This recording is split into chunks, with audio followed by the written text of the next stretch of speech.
लाल मन रखियो, श्री बांके बिहारी लाल गोपाल मन रखियो अपने चरणन में, मन रखियो अपने चरणन में, तन रखियो श्री वृंदावन में, मन रखियो अपने चरणन में, तन रखियो श्री वृंदावन में, श्री बांके बिहारी लाल गोपाल मन रखियो अपने चरणन में, श्री बांके बिहारी लाल गोपाल मन रखियो अपने चरणन में।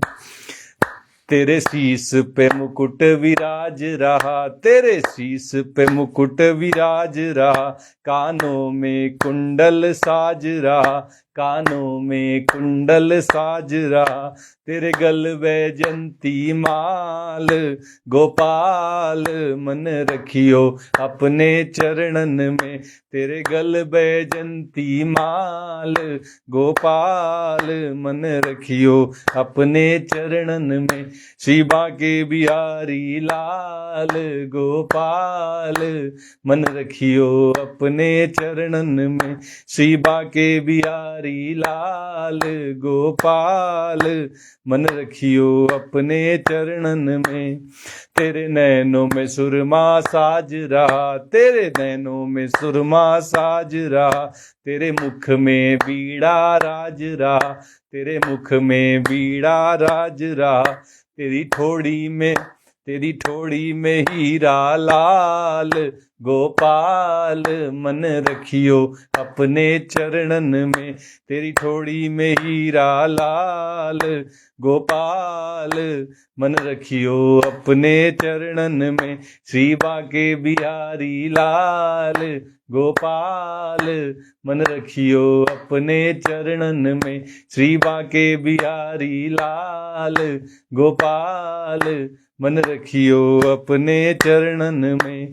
तेरे हाथ लकुटिया राज रही, तेरे हाथ लकुटिया राज रही, पैरों में पायलिया बाज रही, पैरों में पायलिया बाज रही, तेरी मुरली करे निहाल गोपाल मन रखियो अपने चरणन में, तेरी मुरली करे निहाल गोपाल मन रखियो अपने चरणन में, श्री बांके बिहारी लाल गोपाल मन रखियो अपने चरणन में, श्री बांके बिहारी लाल गोपाल मन रखियो अपने चरणन में।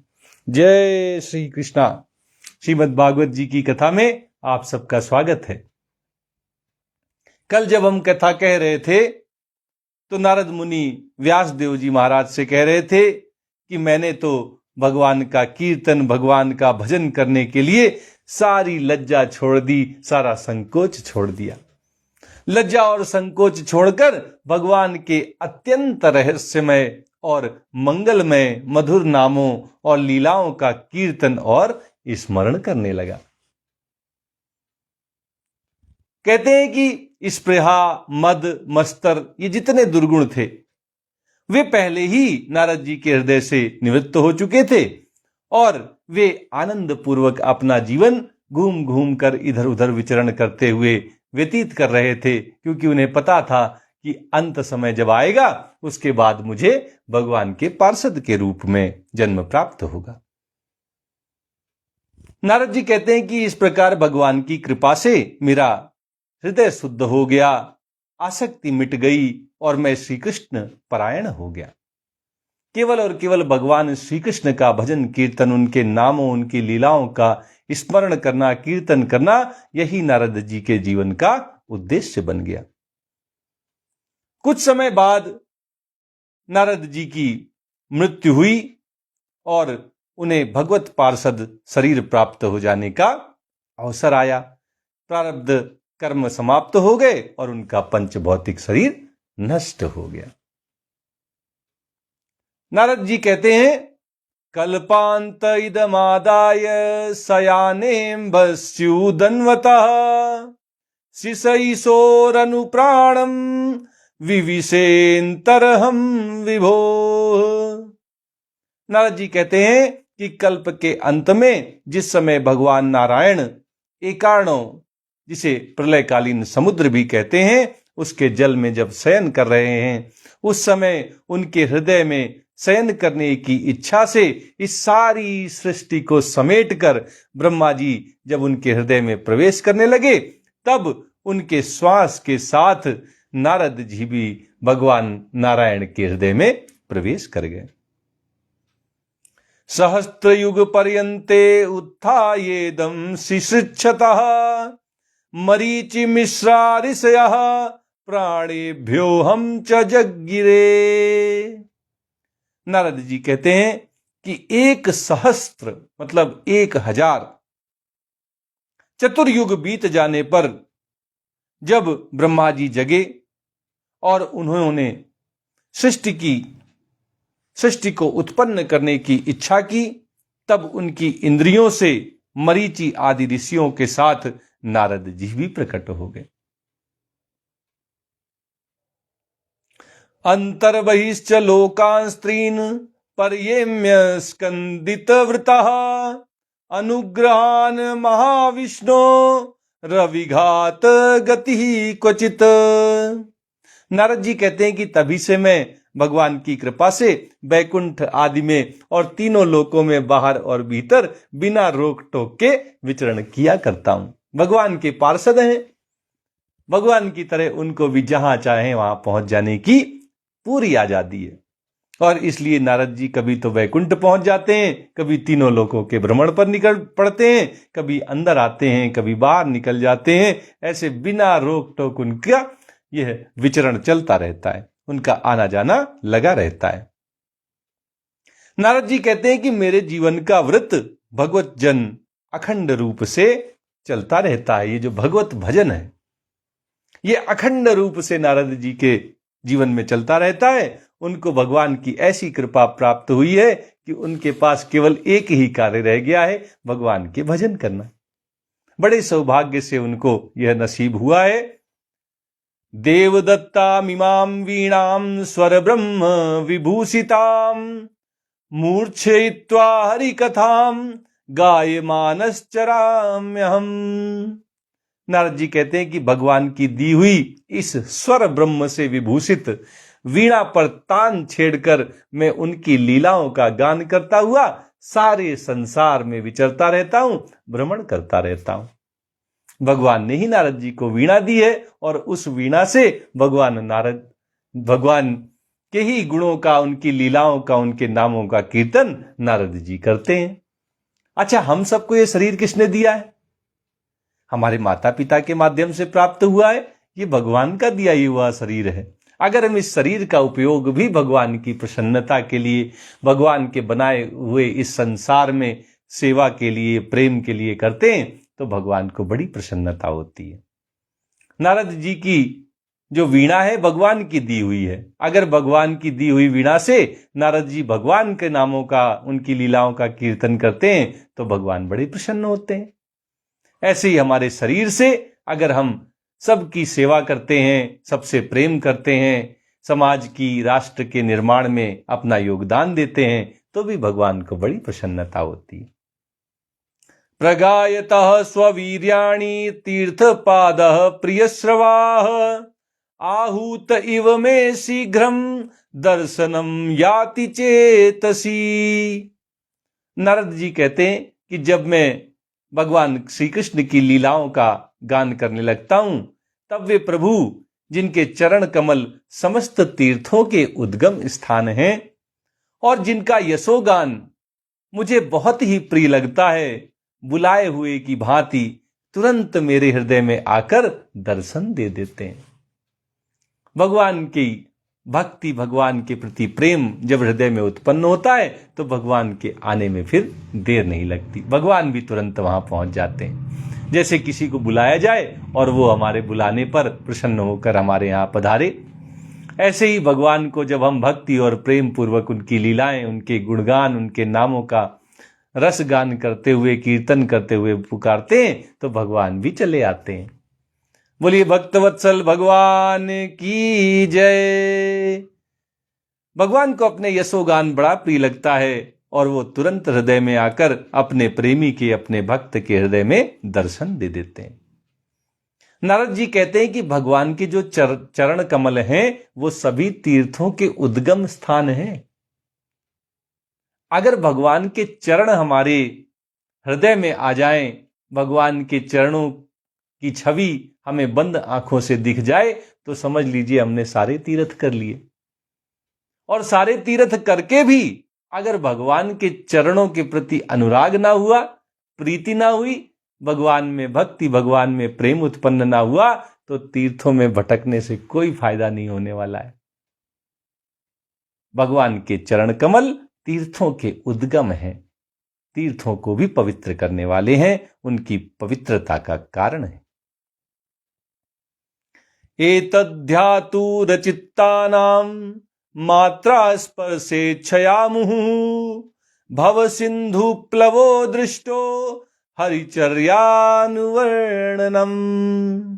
नारद जी कहते हैं कि देखिए व्यासदेव जी, जिन लोगों का चित्त निरंतर विषय भोगों की कामना से आतुर हो रहा है, उनके लिए भगवान की लीलाओं का कीर्तन संसार सागर से पार जाने के लिए जहाज के समान है। जैसे सागर को पार करना है तो आप तैरकर तो नहीं पार करेंगे। अच्छा, आप तो तैर कर सागर पार करेंगे, है ना? कर लेंगे? नहीं कर पाएंगे। अगर कोई छोटी सी तालाब हो, कोई छोटी सी नहर हो, तो उसको तो तैरकर पार किया जा सकता है। नदी को पार करने में भी संकोच कर जाते हैं जो नौसिखिया हैं। जो बड़े तैराक हैं वो नदी पार करने का साहस कर लेते हैं, लेकिन सागर तो अथाह है, उसकी तो कोई सीमा ही नहीं है। उसको पार करे तो कोई कैसे तैर कर पार करे? उसके पार जाना है तो एक ही काम किया जा सकता है कि आराम से एक जहाज का सहारा ले लें और जहाज के सहारे होकर हम आराम से सागर पार कर जाएं। अच्छा, सागर बड़ा होता है या भव सागर बड़ा होता है? आप बताइए। सागर तो बहुत सारे हैं, लेकिन भव सागर तो हमें जन्म जन्मों तक फंसाए रखता है, बार बार जन्म मृत्यु के इस चक्र में घुमाता रहता है, भरमाता रहता है। इसलिए भव सागर ज्यादा बड़ा है, इसको कई जन्म लग जाते हैं पार करने में। सागर तो कोई एक जन्म में कई बार पार कर जाता है। ऐसे अथाह अगाध भव सागर को पार करने के लिए भगवान की लीलाओं का कीर्तन, भगवान के नामों का जप, ये जहाज है। इस जहाज में बैठ जाइए और आराम से भव सागर को पार कर लीजिए। यही बात नारद जी व्यास देव जी महाराज को समझा रहे हैं। कहते हैं, वेदव्यास जी, जिन लोगों के अंदर अभी भी विषय भोगों के प्रति कामना भरी हुई है, भोगों को भोगने की जिनमें बड़ी प्रबल इच्छा है, आतुर हो रहे हैं विषय भोगों के प्रति, उनके लिए भगवान की लीलाओं का कीर्तन बड़ा जरूरी है, बड़ा उपयोगी भी है, बड़ा जरूरी भी है, क्योंकि ये एक जहाज के समान है जो भव सागर से उन्हें पार करा सकता है। और नारद जी कहते हैं कि ये कोई कही सुनी बात नहीं है, ये मेरा व्यक्तिगत अनुभव है।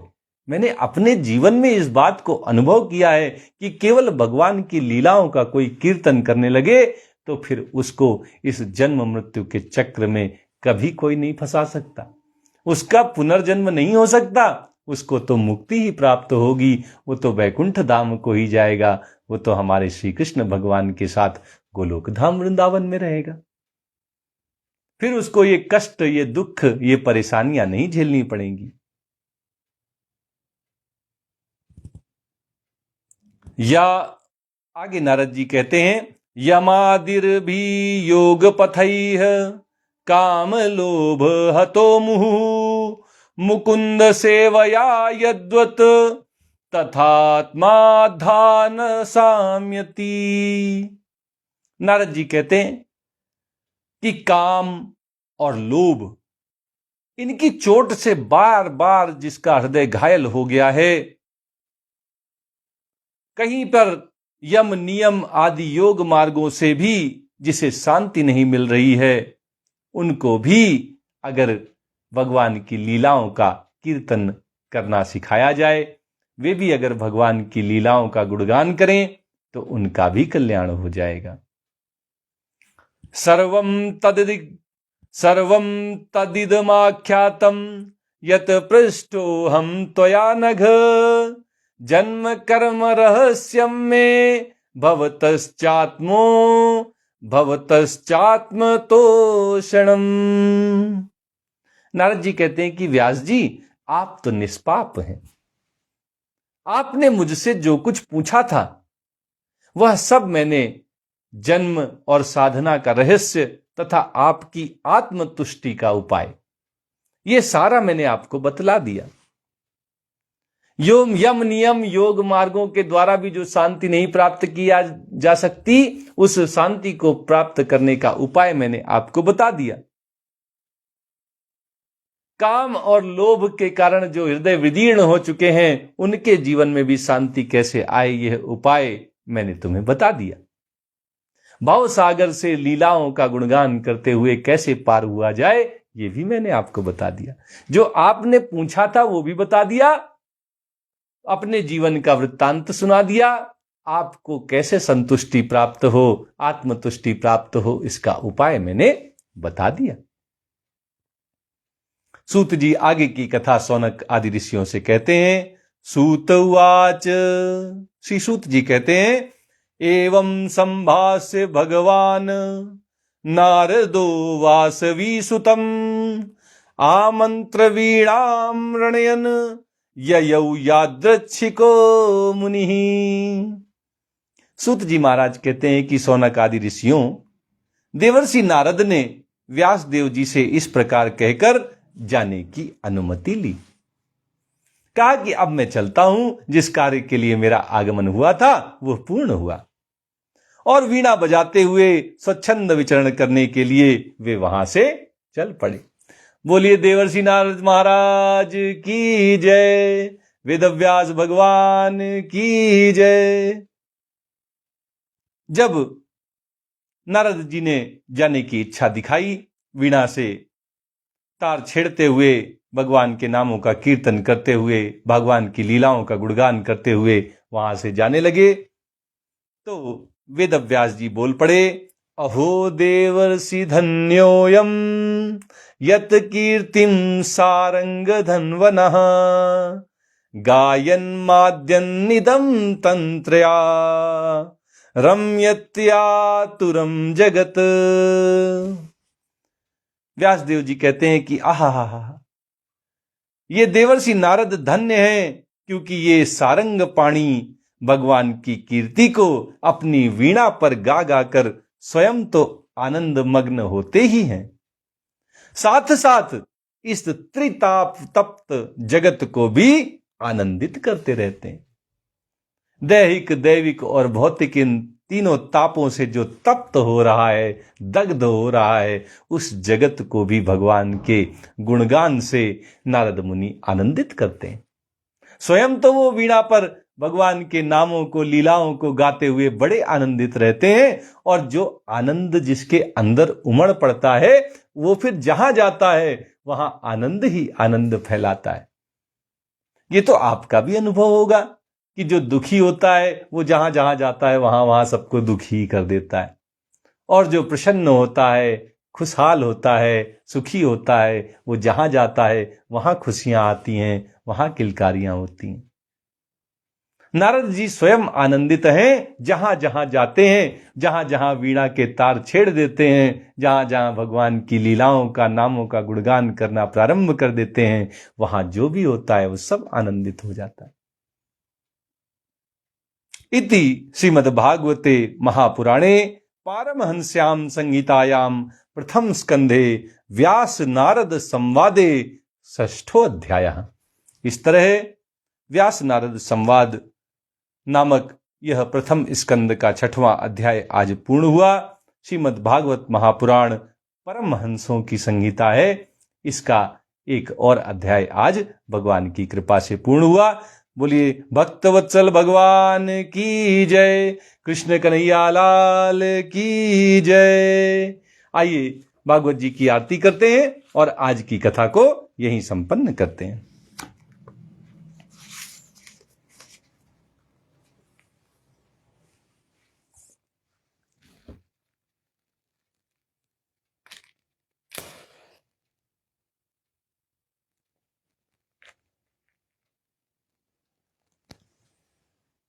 प्रेम से बोलिए वृंदावन बिहारी लाल की जय।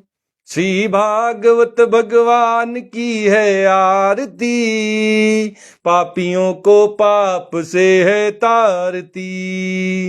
श्री भागवत भगवान की है आरती, पापियों को पाप से है तारती। ये अमर ग्रंथ ये मुक्ति पंथ ये पंचम वेद निराला, नव ज्योति जलाने वाला। ये अमर ग्रंथ ये मुक्ति पंथ ये पंचम वेद निराला, नव ज्योति जलाने वाला।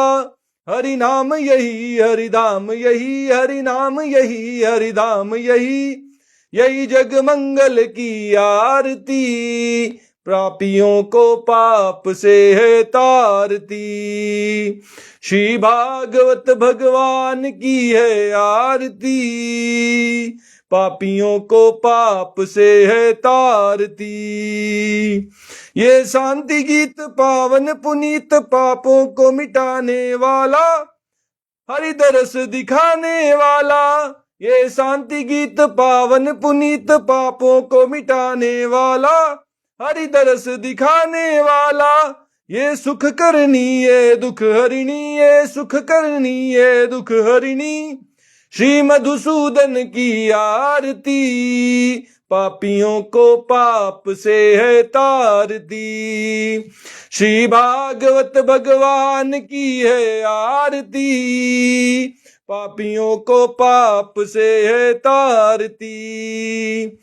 ये मधुर बोल जग फंद खोल, सन्मार्ग दिखाने वाला, बिगड़ी को बनाने वाला। ये मधुर बोल जग फंद खोल, सन्मार्ग दिखाने वाला, बिगड़ी को बनाने वाला। श्री राम यही घनश्याम यही, श्री राम यही घनश्याम यही, यही प्रभु की महिमा की आरती, पापियों को पाप से है तारती। श्री भागवत भगवान की है आरती, पापियों को पाप से है तारती। श्री भागवत भगवान की है आरती, पापियों को पाप से है तारती। प्रेम से बोलिए वृंदावन बिहारी लाल की जय, राधा रमण सरकार की जय, राधा वल्लभ लाल की जय। जय श्री कृष्णा, जय श्री कृष्णा, जय जय।